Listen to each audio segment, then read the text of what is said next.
हम लोग खुल के जीना चाहते हैं, मगर गांव के लोग परिस्थिति नहीं देखते हैं, जीने नहीं देते हैं। बिहार का सबसे साक्षर जिला रोहतास को माना जाता है। रोहतास को ऑक्सफोर्ड कहा जाता है शिक्षा के मामले में। आखिर उस जिले की लड़कियां केवल बिहार पुलिस या सशस्त्र बलों में जाने की कोशिश क्यों कर रही हैं? मैं सर माई के सहारा जी रही हूँ। मेरे पति मतलब नहीं सोचते, मेरे सास ससुर भी नहीं सोचते कि मतलब बाहर निकल के कुछ करेगी, और देते भी नहीं है खर्चा। मेरे बच्चे लोग मायके में हैं। आज वही लड़कियां उनके गालों पर ऐसी तमाचा मारी हैं जिस तमाचे को शायद गंदी सोच वाले कभी नहीं भूल पाएंगे। अब तो होम गार्ड में मेरा एज है, इसमें करके उसको दिखाना है ताकि हाँ मैं निकल चुकी हूँ, तो कुछ करके आपको हम दिखा रहे हैं। पिता क्या करते हैं? मजदूरी करते हैं। मजदूरी करते हैं। Yes sir. आखिर जब पिता एक पुत्र पर भरोसा कर सकते हैं तो पुत्री पर क्यों नहीं? आप इस तरह का सवाल नहीं पूछती हैं आप लोग? जब लड़कियां घर से बाहर निकलकर पुलिस सेवा में जाने की तैयारी करती हैं तब उन्हें किन किन परिस्थितियों का सामना करना पड़ता है? नमस्कार। बिहार सरकार की नौकरियों में 35% आरक्षण दिए जाने के बाद महिलाओं को हर क्षेत्र में अभी आगे देखा जा रहा है। महिलाओं की एक्टिविटी ज़्यादा दिखाई पड़ रही है, और खासकर जब नीतीश कुमार का शासनकाल बिहार में शुरू हुआ उसके बाद से जिस तरह से उनके द्वारा महिलाओं को प्रमोट करने की कोशिश की गई, महिलाओं को सशक्त बनाने की कोशिश की गई, उसके बाद चाहे महिलाओं को साइकिल चलाने की बात, लड़कियों को साइकिल चलाने की बात हो, और स्कूलों में दाखिला लेने की बात हो, या बिहार पुलिस की वैकेंसियों में बढ़ चढ़ कर हिस्सा लेने की बात हो, तमाम जगहों पर लड़कियां दिखाई पड़ रही हैं।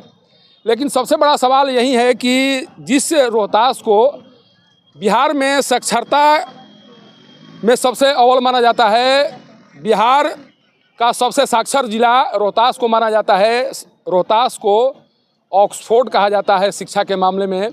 आखिर उस जिले की लड़कियां केवल बिहार पुलिस या सशस्त्र बलों में जाने की कोशिश क्यों कर रही हैं? डॉक्टर, इंजीनियर, IPS, IAS इन परीक्षाओं की तैयारी क्यों नहीं कर रही हैं? आज हमारे साथ बड़ी संख्या में लड़कियां हैं जो बिहार पुलिस की तैयारी में जुटी हुई हैं, कोशिश कर रही हैं कि हम उस सेवा में जाकर अपने राज्य की सीमाओं की सुरक्षा कर सकें। उनसे जानने की कोशिश करेंगे कि आखिर आप लोगों के द्वारा इस सेवा का चयन क्यों किया जा रहा है। नाम बताइए। निकी कुमारी। किस चीज़ का तैयारी चल रहा है? Bihar police, home guard. Bihar police. अच्छा, बिहार पुलिस के अलावा कई तरह की सेवा है जहां पर आप कार्य कर सकती हैं, इसी का चयन क्यों किया गया है आपके द्वारा? सुरक्षित खातिर किया गया है कि जहाँ जैसे कि मतलब तो हो रहा है ना, लड़की IAS भी बन रही है, IPS भी बन रही है, तमाम काम कर रही है। अभी जिस तरह से स्पेस में जो नाम आपको दिखाई पड़ा, आखिर आप लोग उस क्षेत्र की के लिए तैयारी क्यों नहीं कर रहे हैं? बिहार पुलिस का चयन करना ये क्या बता रहा है? क्यों चयन किए हैं आप लोगों ने? आप बता सकती हैं क्यों चयन किया गया है? Yes sir. क्या क्या? मान लीजिए सर, हम मतलब छोटे फैमिली से, बड़े फैमिली से नहीं कि जो हम वो कर सकते हैं, इसीलिए हम इसको चुने कि हम ये करें। अगर बड़े फैमिली के रहते तो हम भी IPS की तैयारी करते हैं। मतलब कि आर्थिक रूप से सशक्त होती हैं तो आप उस विषय की उसके लिए तैयारी कर सकती थी। Yes sir. आपके साथ भी यही स्थिति है? हाँ sir, same. Middle class family से हम लोग बिलोंग करते हैं, इसीलिए इसका चयन कर रहे हैं। अच्छा, किस तरह से तैयारी कर रही हैं अभी? जिस सेवा में जाने की तैयारी कर रही हैं, किस तरह की तैयारी कर रही हैं, किस तरह से? बहुत बढ़िया हो रहा है यहाँ पे जो हो रहा है। मतलब हम भी बिहार पुलिस में फिजिकल पास कर चुके हैं, 96 नंबर है हमारा। अभी फ़िलहाल में मतलब होम गार्ड के लिए ऐसे ही आए हैं, ट्रेनिंग अपना रख रहे हैं, रेगुलर के लिए आए हैं इसीलिए। अच्छा, क्या किस तरह की परिस्थितियों का सामना करना पड़ता है जब लड़कियां घर से बाहर निकलकर पुलिस सेवा में जाने की तैयारी करती हैं तब उन्हें किन परिस्थितियों का सामना करना पड़ता है? बहुत सारी परिस्थितियों का। गांव में जाइएगा, गांव में तो रियली ऐसे ही होता है। अगर जाइएगा किसी बाहर निकलिएगा तो कोई मतलब नेगेटिव ही सोचता है। आप निकलिएगा हम लोग खुल के जीना चाहते हैं, मगर गांव के लोग परिस्थिति नहीं देखते हैं, जीने नहीं देते हैं। आखिर क्या कहते हैं, किस तरह का उपहास उड़ाते हैं, क्या कहने की कोशिश करते हैं?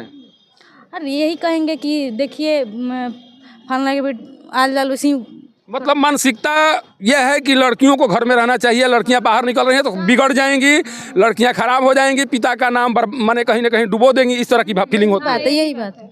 लेकिन आप लोग नहीं कहती हैं कि आखिर जब पिता एक पुत्र पर भरोसा कर सकते हैं तो पुत्री पर क्यों नहीं? आप इस तरह का सवाल नहीं पूछती हैं आप लोग? पूछते हैं, फिर भी देखिए आपको क्या लगता है, आखिर घर से बाहर क्यों नहीं जाने दिया जाता है आप लोगों को? क्या किस तरह से लगता है पिता को कि नहीं हमारी बेटी घर से निकलेगी तो हमारा नाम जो है कहीं ना कहीं खराब कर देगी? आखिर पिता को विश्वास क्यों नहीं हो पाता है लड़कियों पर? आजकल कोई मतलब एक भी लड़की गलत निकल जा रही है तो उसके चलते सब कोई को घर में रख लड़के भी तो गलत निकल रहे हैं। सब कोई को घर में रख दिया जा रहा है। लड़का कितना भी गलत कर रहा है वो सही हो जा रहा है, तो हम लोग को भी आरक्षण चाहिए। हम लोग भी चाहते हैं कि हम लोग कुछ आगे कर रहे हैं, पर फैमिली भी कभी कभी सपोर्ट नहीं कर पाते हैं। लेकिन आप यहाँ जो खड़ी हैं तो परिवार का सपोर्ट है ना? मेरा परिवार सपोर्ट करता है, हर चीज के लिए सपोर्ट। समाज क्या कर रहा है उससे क्या मतलब है? परिवार का सपोर्ट है ना? परिवार पूरा सपोर्ट करता है, यही समाज आगे नहीं बढ़ने देता है। बगल में तो समाज से टकराना ही तो काम है, समाज से टकराइए, कहिए कि मेरे पिता जब सपोर्ट कर रहे हैं तो आप कौन होते हैं? वही समाज को ही जवाब देना है ना, तो कुछ करेंगे तब तो जवाब देंगे, ऐसे थोड़ी ना जवाब दे देंगे, कुछ करके जवाब देंगे। जवाब देंगे? हाँ देंगे, कहीं नहीं। लेकिन इतना तो आपको सोचना चाहिए कि जब पाँव घर से निकल ही गया है तो कुछ इस तरह का कार्य किया जाए जिस कार्य के बदौलत पिता का नाम रोशन हो सके। आप ऐसा करने के लिए तैयार हैं? एकदम तैयार है, तो इसी के लिए इतना मेहनत कर रहे हैं। सर भी हम लोग को लगे रहते हैं दिन दोपहर हमेशा बुला के, जब भी कुछ भी आता है सर का सहयोग रहता है? पूरा सहयोग रहता है, दोनों सर का। कोई किसी संस्था से जुड़ी हुई है या इसी तरह से ट्रेनिंग हुई? यही सर यही करवा। कौन है सर आपके सर? धर्मेंद्र सर। नाम बताइए। धर्मेंद्र यादव। किस तरह का? लेकिन वो भी तो प्रशिक्षक के तौर पर पुरुष हैं। हाँ तो सपोर्ट करते हैं वो, मतलब उसी थी भेदभाव नहीं होता है? कोई नहीं, लड़का लड़की में कुछ भेदभाव नहीं होता है। मारने उरने और डांटने उठना और सब शादीशुदा भी होती है, किसी में भेदभाव नहीं है। कोई भेदभाव नहीं है? कोई नहीं, एकदम नॉर्मल। लेकिन आप उस सोच वाले व्यक्ति को जवाब देने की स्थिति में है जो ये सोचते हैं कि नहीं लड़कियों को केवल घर तक रहना चाहिए, बाहर जाएंगी तो हो सकता है कि हमारा पूरा सिस्टम खराब कर देंगी। उनको जवाब देने की स्थिति में है? जवाब देना है, कुछ कर देना है तब का पूरा देना है, एकदम कर दिखाना है। अच्छा, पिता क्या करते हैं? मजदूरी करते हैं। मजदूरी करते हैं? Yes sir. जब घर जाती होंगी आप, इतना तो आपको एहसास होता होगा कि पिता जिस कष्ट से हमें इस मंजिल पर पहुंचाने की कोशिश कर रहे हैं, आपका भी काम है कि पिता का सपना पूरा कर सकें। लेकिन कभी कभी ऐसा होता है कि जब आदमी उस मंजिल को पा लेता है घर के परिवार के सदस्यों को भूल जाता है, ऐसा नहीं ना? ऐसा कुछ नहीं है, कभी नहीं भूलेंगे। नहीं भूलेंगे? माँ बाप ने यहाँ तक पहुँचाया है तो हम उन लोग को क्यों भूलेंगे? उन लोग के कभी नहीं। अच्छा, माँ और पिता में सबसे ज़्यादा बेटी के लिए कौन ज़्यादा? दोनों करते हैं, माँ बाप दोनों। मेरा पूरा फैमिली। किसी का लगाव थोड़ा कम बेसी होता है? नहीं ऐसा बात नहीं है, मेरे पिता भी, माँ भी, मेरा भाई भी, सब लोग मेरे को सपोर्ट करते हैं। बड़े हैं हम घर में।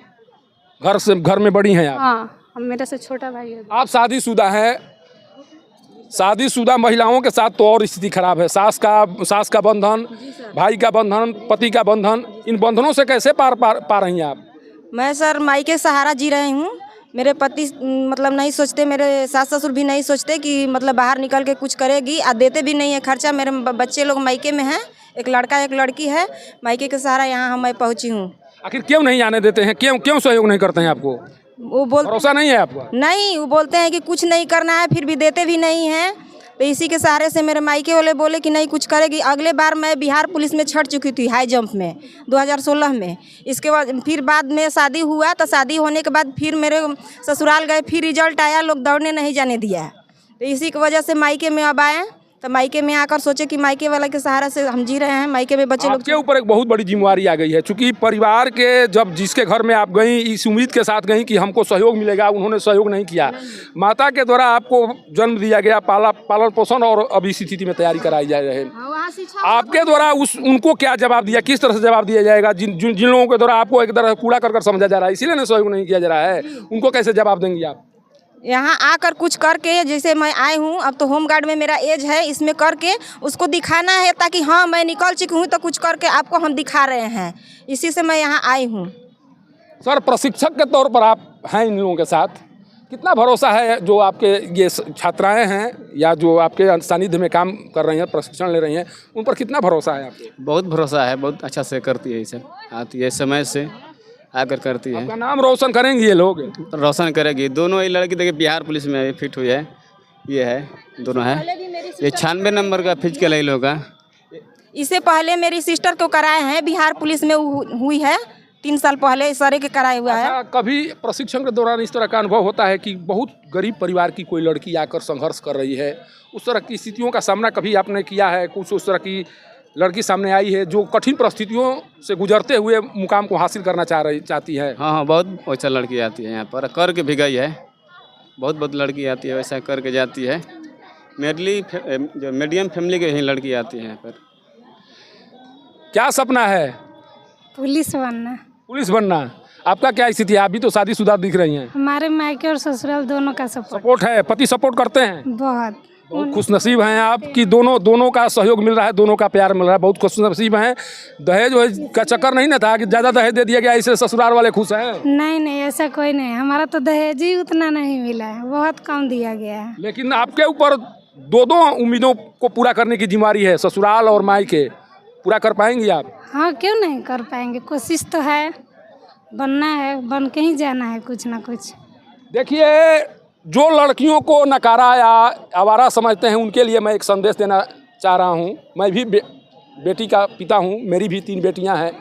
लेकिन जितना अगर आप पुत्र के लिए करते हैं उसका 1% अगर लड़कियों के लिए कर देना, तो जो सेवा या जो कार्य लड़कियां माता पिता ससुराल के लिए करेंगी, शायद उस तरह का कार्य कोई नहीं कर सकेगा। एक पिता होने के नाते मैं उस बात को समझता हूं, उस बात को स्वीकार करता हूं। और जिन लड़कियों के माता पिता किसी बंधन में बांधकर लड़कियों को उनके भविष्य के साथ खिलवाड़ करने की कोशिश कर रहे हैं, उनके लिए मेरा संदेश है कि जो लड़कियां दिखाई पड़ रही हैं इन पर भरोसा जताइए, भरोसा कीजिए। आपके भरोसे को बेकार नहीं जाने देंगी, आपके नाम को ज़रूर रोशन करेंगी। और जब ये माथे पर दुपट्टा बांध कर निकल चुकी हैं तो पिता को इतना भरोसा होना चाहिए कि मेरी बेटी मेरे नाम को कभी कलंकित नहीं करेगी। जिस उम्मीद के लिए घर से निकली है उन उम्मीदों को पूरा करेगी। और शायद वो दिन भी आएगा जिस दिन मैं आकर इन तमाम लड़कियों का साक्षात्कार करूंगा, जब ये कंधे पर बैच लगाई हुई होंगी, माथे पर टोपी दिखाई पड़ेगा। और तब मैं उन लोगों से पूछने की कोशिश करूंगा कि जिन लोगों के द्वारा इन लड़कियों को घर से निकलते समय गंदे गंदे कमेंट्स किए जा रहे थे, इन्हें कहीं ना कहीं हतोत्साहित करने की कोशिश की जा रही थी, आज वही लड़कियां उनके गालों पर ऐसी तमाचा मारी हैं जिस तमाचे को शायद गंदी सोच वाले कभी नहीं भूल पाएंगे। सासाराम से पब्लिक न्यूज़ के लिए सत्येंद्र चौबे की रिपोर्ट।